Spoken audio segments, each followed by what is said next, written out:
Alright, start it in 3, 2, 1. Yo, what's going on everybody? It's your boy Unchosen here, and today we are starting a pretty long journey here.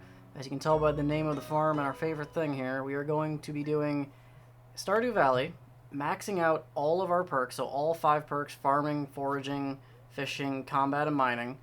Each of them is going to get a day to do it, but I'm giving myself a full prep work here.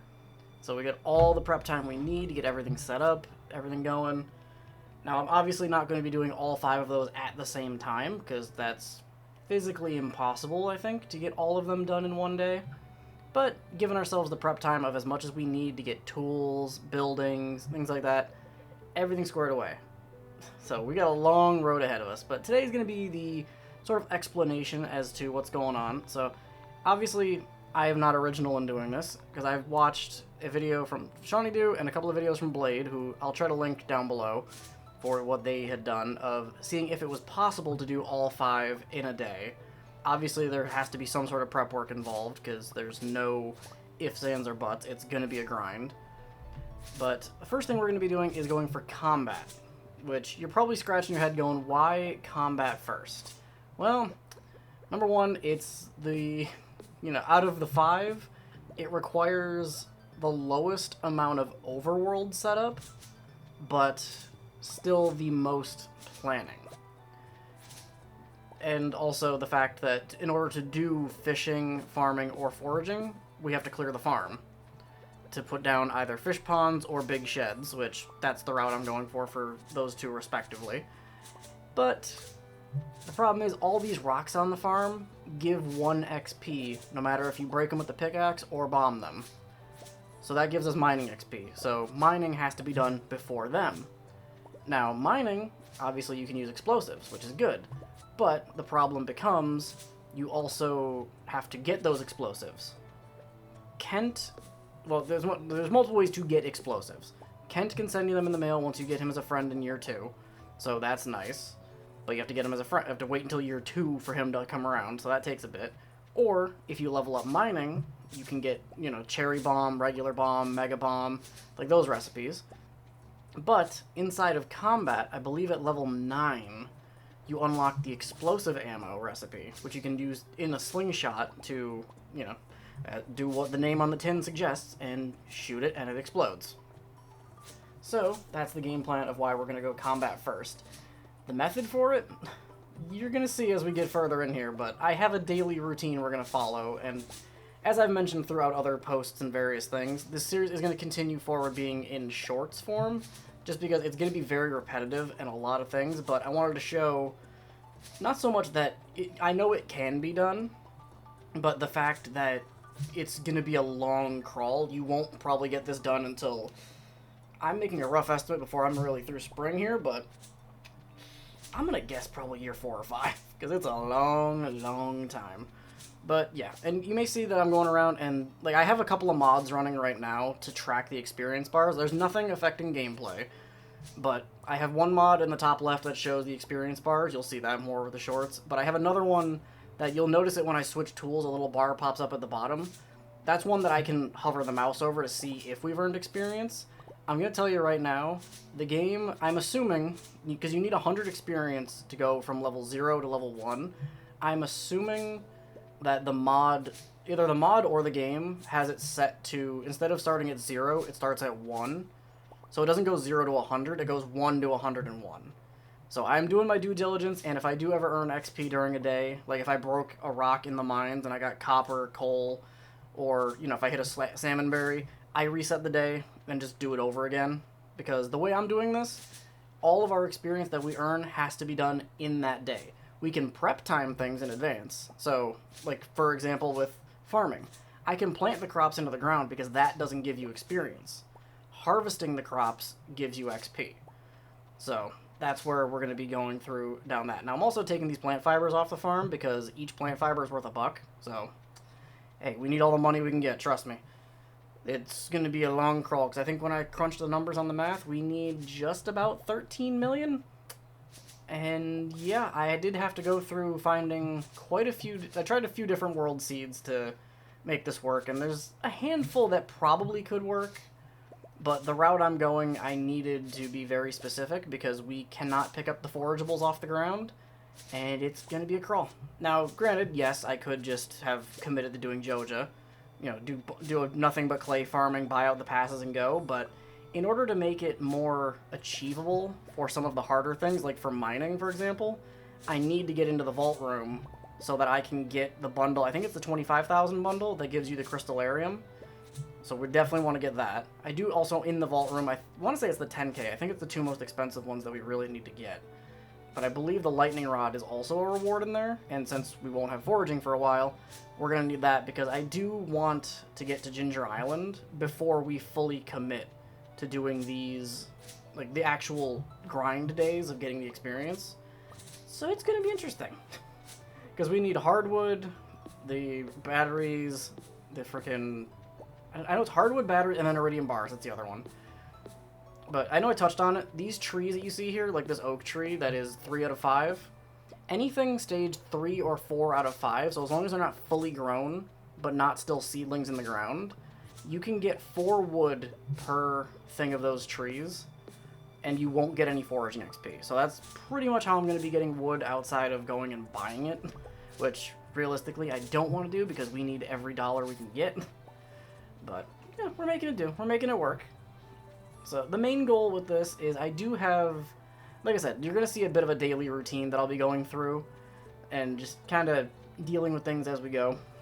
But obviously, as far as, you know, the things we need to do, I need to get Clint as a friend, which I'm going to call him Clunt because that's, you know, what we've called him through the entirety of the Perfection run I streamed over on Twitch, link down below. At least to the Twitch channel. I'm not doing Stardew on stream, at least until we get to the actual days for this, which I'll be making sure to post as we get further. Once we get closer to doing it, then you'll see when things actually happen. But we're going to have Clint as a friend. Mayor Lewis and Pierre are going to be friends because they both just send money, so that's nice. I've got Robin as a friend because when she sends you a gift in the mail, it's 50 wood every time, so yeah, that'll be pretty nice because we still need to obviously get the house upgraded to get married in order to go down the route for combat that I'm going to be doing because, yeah, Blade inspired it. But, and as far as marriage goes, I've chosen Emily because I believe she has the, like the faster of the routes to marriage, so that should be good to go with.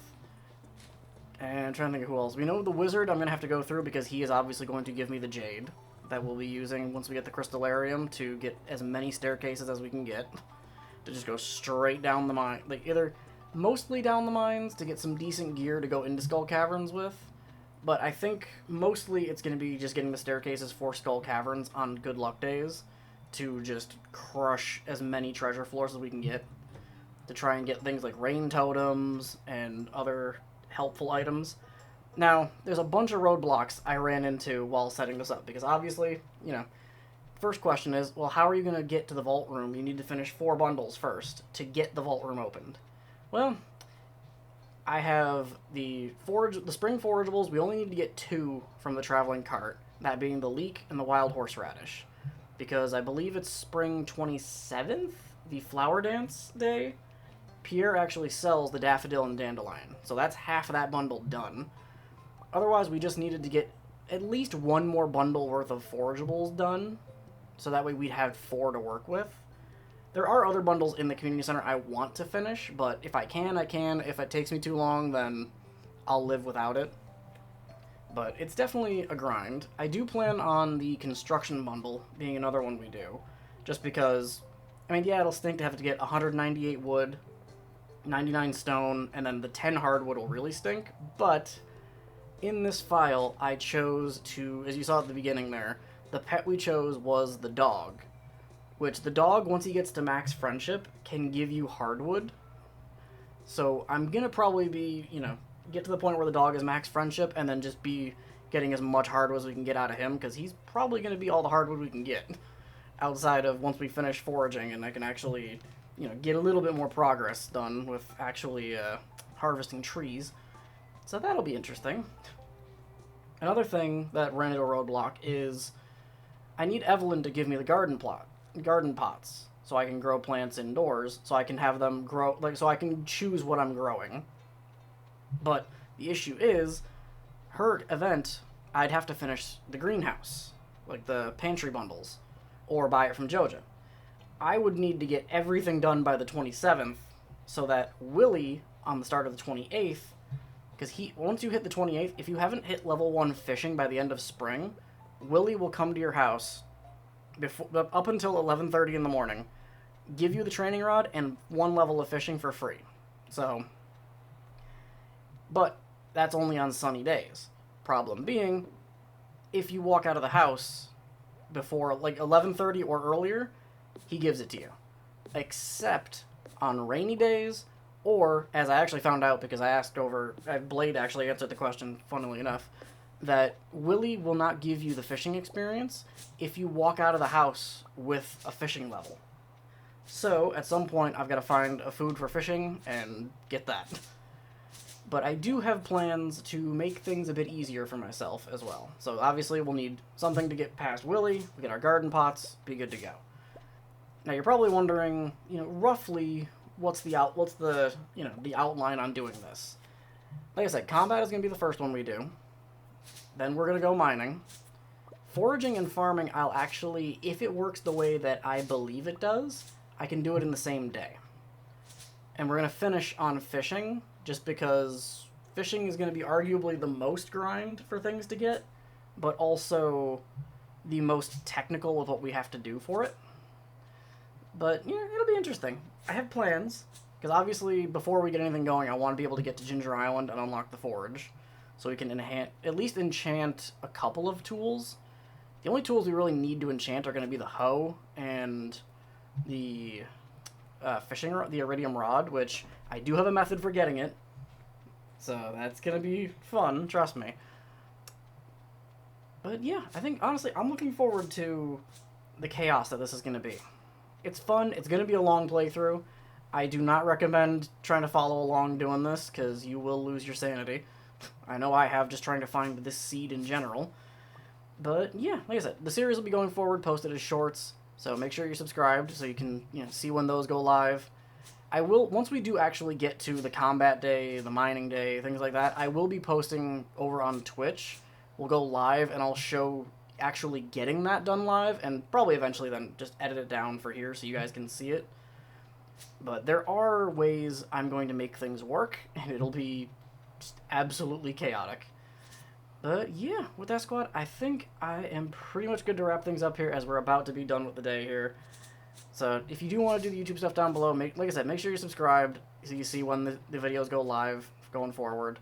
While you're down there, if you do want to check out the link to the Twitch channel so you can see when I stream this, as well as other things that I'll be doing. Link to the Discord server so you can get notified between YouTube, Twitch, TikTok, Instagram. Both of those are going to be linked down there. See life, content, everything. Instagram and TikTok, I'm also doing a different daily series of walking about a mile a day, going from level 1 to 100 using only the Pokewalker. So that is going to be exciting. But yeah, with that, I'm going to get the heck up out of here, and I'll catch you guys in the next one. See ya.